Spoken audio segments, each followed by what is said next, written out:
세상의 모든 책을 다 읽어주는 책 속의 달봉이입니다. 구독, 좋아요는 꾹 눌러주세요.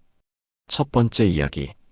청춘은 눈부시다라는 말에 동의하지 못하는 이유. 30이란 나이는 심리학에서 특별한 이름이 없는 무명의 나이이다. 심리학에서 인간의 발달을 설명할 때 인생의 큰 변화가 일어나는 시기를 중심으로 아동기, 사춘기, 20에서 40세까지의 초기 성인기, 40대의 중년기, 50대의 갱년기, 그리고 60대 이상의 노년기로 나누어 설명한다. 30대에 대한 다른 언급은 없다. 그저 초기 성인기에 묶여 20대 뒤에 어정쩡하게 붙어 있을 뿐이다. 심리학자 에릭슨도 30대를 발달학상 뚜렷한 과제나 변화가 없기 때문에 미지의 시기라고 했다. 그러다 보니 청년이라고 하기엔 나이가 들었고 중년이라고 하기엔 젊은 30살은 아직까지 연구된 바가 거의 없는 실정이다. 그도 그럴 것이 예전의 30살은 우리네 인생에 있어서 크게 두드러지는 나이가 아니었다. 누군가 20대 중후반이면 직장에 들어가고 결혼을 했기 때문에 30살은 그저 일과 가정을 꾸려나가기에 여념이 없는 나이일 뿐이었다. 한 직장에서 열심히 일하면 어느 정도 승진이 보장되었고 지금처럼 40대 중후반에 은퇴하라는 압박을 받지도 않았다. 그래서 정신없이 바쁘더라도 밝은 미래가 기다리고 있기에 힘껏 달리기만 하면 되었다. 하지만 지금의 30살은 고달프고 우울하다. 부모의 경제력이 뒷받침되지 않으면 대학을 졸업하자마자 학자금 대출이라는 빚더미에 올라앉는다. 게다가 4년 내내 취업 준비에 올인해도 심각한 취업난과 고용불안으로 변변한 일자리를 찾기가 쉽지 않다. 취업 준비생으로 수십 수백 군데 떨어진 끝에 겨우 들어간 직장에서도 모래도실수투성이라 선배들의 따가운 눈초리를 받아야만 한다. 즉 지금의 30살들은 취업 준비로 젊음을 다 소진해버리고 아무런 준비 없이 숨가쁘게 차가운 현실로 내동돼 잊혀진다. 2023년 한국청소년정책연구원의 발표에 따르면 30세가 되어 2003년과 비교해 볼 때 내가 어른이다라고 느끼는 자각이 5년 정도 늦어지고 있다고 분석했다.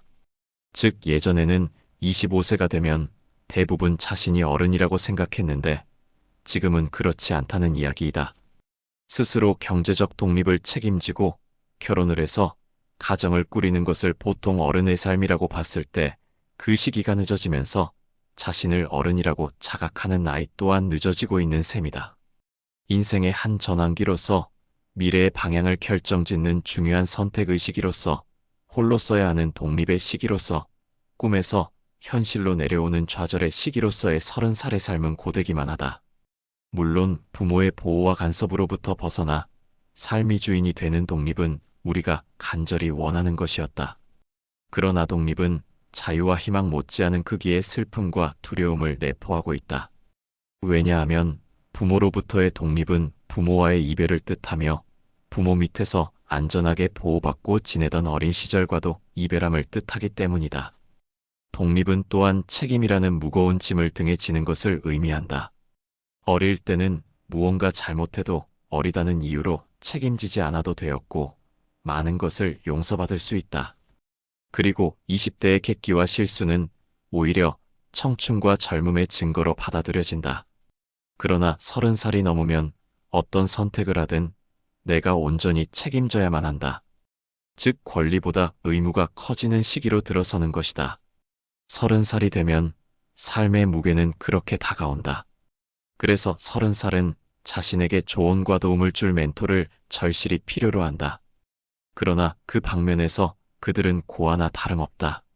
부모와 스승의 권위가 바닥에 떨어진 지 이미 오래고 노인들은 사회의 퇴물인 양 취급받는다.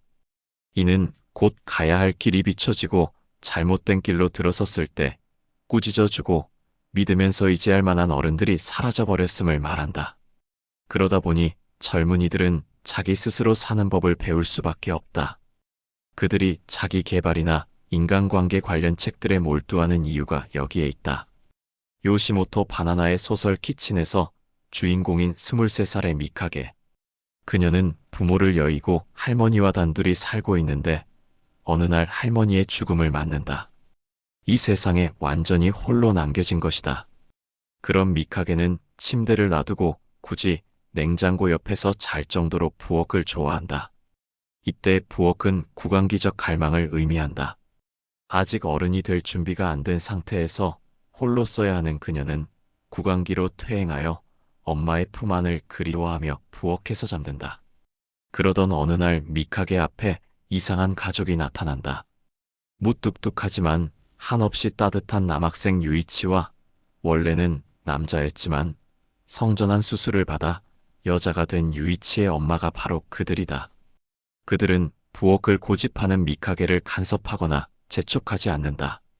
다만 자신들의 집에 놀러오는 미카게가 슬픔을 이길 때까지 가만히 기다려준다. 결국 미카게는 유이치 가족의 극진한 배려와 보살핌을 받으며 서서히 상처를 극복하고 세상에 대한 믿음을 회복해 나간다. 그리고 다시 힘을 찾은 미카게는 세상으로 향하는 문을 열 채비를 한다. 어른이 되는 과정의 불안을 극복하기 위해서는 유이치의 집처럼 낯선 세계에 대한 두려움을 달래고 자신을 추스를 수 있는 중간 세계가 필요하다. 이 중간 세계를 정신분석에서는 이행기라고 부른다. 미운 3살이라는 말을 들어본 적이 있을 것이다. 이때 아이들은 부모와 하나로 연결되어 있는 심리적 탯줄을 자르고 자신과 부모가 서로 독립된 존재임을 인식한다. 그러면서 부모와 분리되는 불안을 해소하기 위해 부모를 대신하는 물건에 집착한다. 3살 아이들이 곰인형이나 담요, 베개 등을 꼭 끌어안고 놓지 않으려 하는 것도 바로 그 때문이다. 그런 의미에서 보자면 예전의 20대는 앞으로 실질적인 어른이 되기 위해 여러 가지 연습을 하는 시기였다. 그런데 요즘은 이러한 20대의 과도기적 성격이 사라진 지 오래되었다.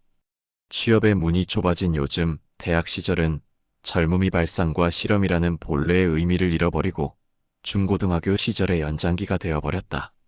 행동하며 배워야 할 시기에 도서관에 앉아 취업에 필요한 각종 스펙 쌓기에 몰두해야 하는 것이다. 그 결과 젊은이들은 준비기간 없이 30살을 맞이하게 된다.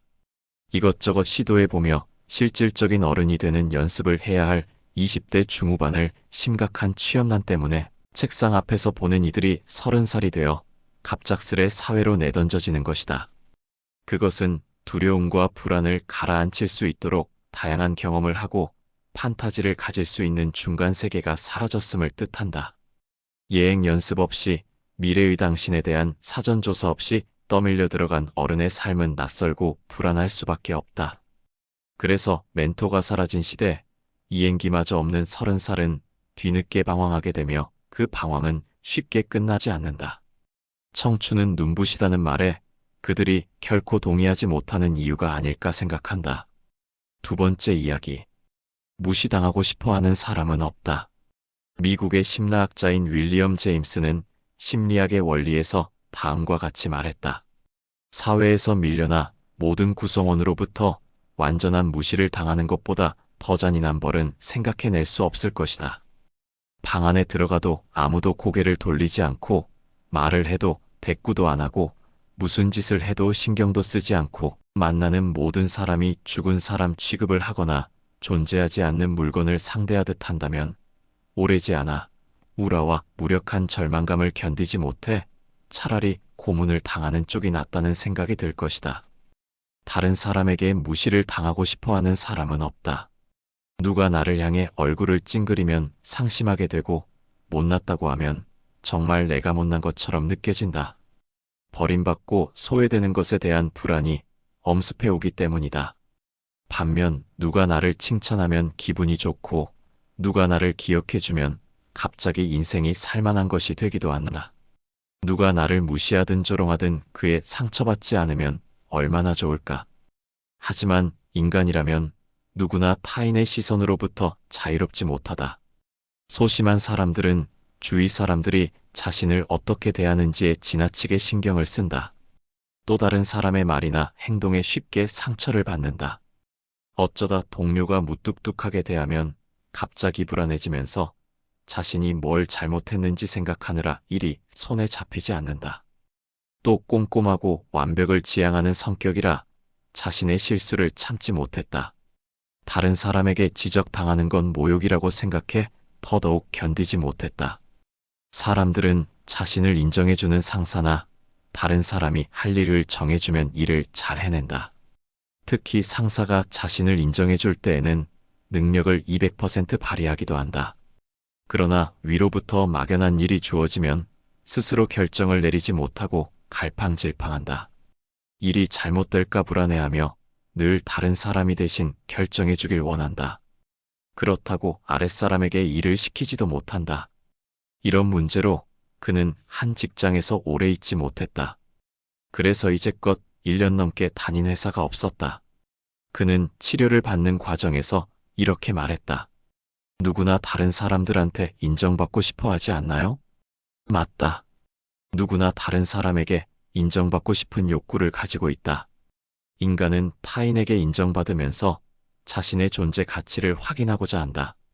그래서 심리학자 에이브러험 매슬로는 인간의 기본 욕구 중 인정받고자 하는 욕구를 가장 높은 단계라고 했다.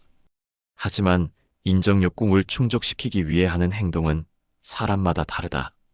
그리고 늘 그렇듯 잘하고자 하는 노력도 인정받고 싶은 마음도 과하면 독이 된다. 문제는 관계사고가 심하다는 데 있다. 관계사고란 사람들이 자신을 따돌리고는 뒤에서 쑥덕거리며 욕을 한다고 생각하는 것을 말한다. 이때 관계사고는 열등감과 관련이 있다. 스스로 부족하고 모자란다고 생각하기 때문에 상대방도 분명 자신을 못났다고 생각할 거라 짐작하는 것이다. 그런데 인정욕구를 건강하게 채우는 사람들은 같은 상황에 부딪혔을 때 무슨 일이지? 뭔가 되게 재미있는 이야기를 하나보다라고 생각하며 자기 갈 길을 간다. 그리고 금세 그 사람들을 잊어버린다. 놀랍게도 사람들은 우리가 생각하는 것만큼 다른 사람에 대해 신경을 쓰지 않는다. 모두 자기 일에 몰두하느라 여념이 없다. 그래서 아주 이상한 일을 목격해도 3일 정도만 지나면 그 일을 까마득히 잊어버린다. 그러니 만약 당신이 실수를 하더라도 그것을 두고두고 기억하는 사람은 없다. 그리고 모든 사람은 각자 자신만의 사연을 갖고 있다는 사실을 명심할 필요가 있다.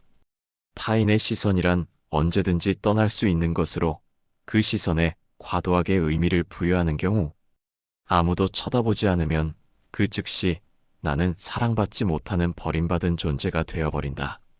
그것은 마치 풍선에 매달려 있는 것과 같다. 타인이 환호와 감탄이 사라지게 되면 풍선에서 바람이 빠져 땅으로 추락하고 만다. 그래서 타인의 시선을 지나치게 신경 쓰는 사람은 자신을 있는 그대로 사랑해주지 않는 타인에 대한 분노와 타인의 사랑을 잃어버릴지도 모른다는 불안으로 공허감에 시달리게 된다. 어쩌면 당신은 모든 사람들이 당신을 좋아해 주기를 바라고 있는지도 모른다. 사랑받지 못했던 어린 시절의 기억 때문에 사랑받지 못하는 것을 인생의 재앙이라고 생각하는 것이다. 그러나 어떻게 모든 사람들이 다 당신을 좋아하고 인정할 수 있겠는가? 그것은 불가능한 일이다. 당신을 알고 있는 사람들 중 30%가 당신을 좋아하고 50%가 좋아하지도 싫어하지도 않고 20%가 당신을 싫어한다면 성공한 인생이라고 부를 수 있다. 그리고 당신을 싫어하는 사람이 있다면 당신이 부족하거나 나쁘기 때문이 아니라 서로의 성격과 가치관이 맞지 않을 뿐이다. 솔직히 당신도 사람들을 다 좋아하는 건 아니지 않을 뿐이다. 그러니 모든 사람과 잘 지내야 한다는 강박에 시달리며 자신을 닥달할 필요가 없다. 싫어하는 사람과 잘 지내려 너무 애쓸 필요가 없다는 말이다. 그리고 설사 누군가 당신에게 인상을 찌푸렸다고 해도 당신에게는 아무런 일도 일어나지 않는다. 만약 당신이 그와 친하다면 그 이유를 물어보면 될 일이다. 그러나 이래도 저래도 상관없는 사람이라면 그냥 신경을 꺼버리고 그 에너지를 당신이 소중하게 생각하는 사람들에게 써보라. 친구에게 오랜만에 안부 전화를 하면 그가 기뻐할 테고 그 기쁨이 당신을 흐뭇하게 만들 것이다. 그렇게 모든 사람에게 인정받고 사랑받고 싶다는 마음을 버리고 나면 비로소 알게 될 것이다. 인생의 진정한 행복은 당신이 사랑하는 사람으로부터 사랑받을 때 온다는 것을 말이다. 세 번째 이야기. 어깨에 짐을 진 어른이라는 무거운 살. 나이를 먹는다는 것이 인생이 끝난 것처럼 생각만 해도 소름이 끼치는 일이었다. 지금은 오히려 나이 들매 감각이 훨씬 더 편하고 좋다. 다시 젊은 시절로 돌아갈 수 있다 해도 돌아가고 싶지 않다. 바늘 끝처럼 예민했던 감각과 방황, 그리고 혼란을 두 번 다시는 겪고 싶지 않기 때문이다. 조금은 무뎌서 둔해지고 느려진 감각이 나를 더 여유 있게 만드는 지금이 좋다. 하지만 종종 어른이라는 말이 나를 곤란하게 만들 때가 있다. 아이들은 혹은 젊은 사람들은 어른이라면 다 알아야 한다고 생각하는 경우도 있다. 그러고 보면 세상은 웬만큼 나이 들기 시작하면 우리에게 먹은 밥값을 하듯 나이값을 하라고 독촉한다. 어릴 적 하던 대로 장난을 좀 치려 하면 참 철이 없다. 언제 나이값 할래라고 타박을 듣는다. 내가 먹고 싶어서 먹은 나이도 아니고 어른을 시켜달라고 조른 것도 아닌데 세월은 자기 멋대로 내 안에 들어와 놓고 이제 그 값을 치르라고 나를 옥진다. 그뿐일까? 나를 먹여주고 재워주던 부모님은 내가 컸다는 이유로 이제 그만 나이값을 하라며 나이 등을 떠민다. 이때의 나이값이란 그 정도 나이가 되었으면 이렇게 해야지 하는 기대치다. 그 기대치에서 얼마나 벗어났느냐에 따라 나이값도 못하는 사람이 될 수 있다. 그렇기 때문에 나이값은 나에게 지워진 책임과 의무이양과 비례한다. 우리는 흔히 아이는 아이다워야 하고 어른은 어른다워야 한다라고 한다. 이 둘을 가르는 가장 큰 기준은 행동 방식이 자기 중심적인지 현실 중심적인지에 따른다. 다시 말하면 쾌락 원칙에 따라 행동하면 아이이고 현실 원칙에 따라 행동하면 어른이다. 그래서 아이가 하고 싶은 것을 참으며 현실의 이모저모를 너무 깊게 생각하면 애늙은이라 부른다. 반면 어른이 현실은 제쳐두고 자기가 하고 싶은 것만 하려고 들면 철이 덜 든 사람이라 부른다. 그러다 보니 아이들은 어른을 속물로 생각한다.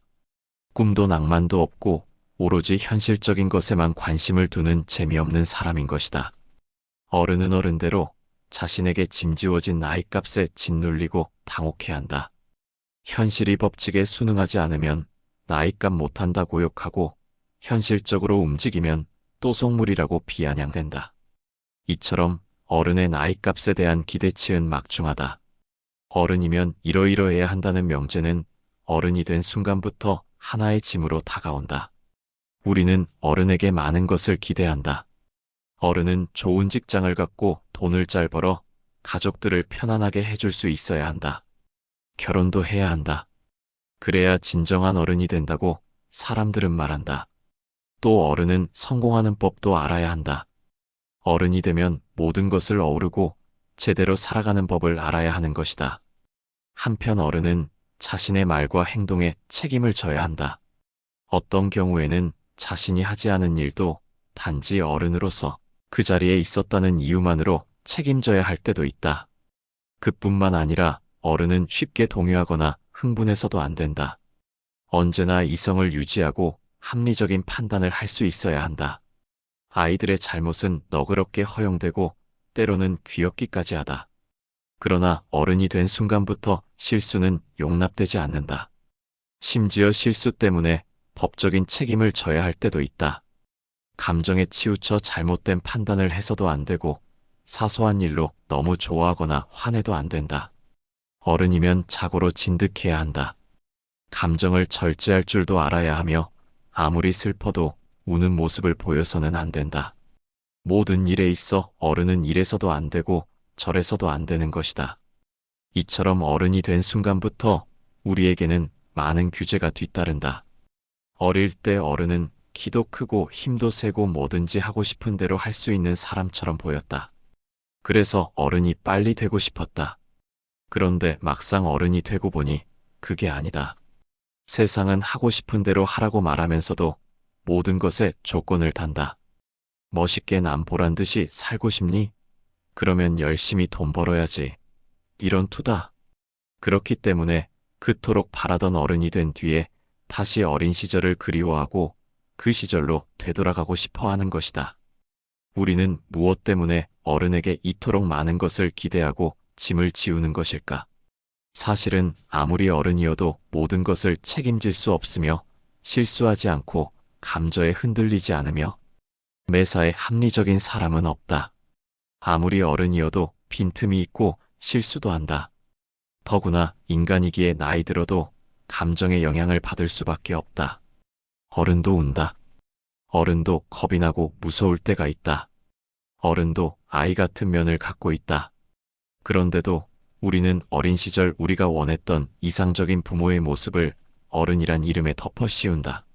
어떤 상황에서도 흔들리지 않고 든든하게 우리를 지켜줄 수 있는 완벽한 부모의 모습을 어른에게 기대하는 것이다. 하지만 세상에 완벽한 사람은 없다. 그래서 우리는 어른이면 어른답게 행동하라는 말 앞에서 멈칫거리게 된다. 차곡차곡 나이를 먹었을 뿐 스스로 어른이라고 생각지 않으며 아직도 자신은 어리다고 생각하기 때문이다. 그러면서도 한편으론 한심한 어른이 되고 싶지 않다는 생각을 한다.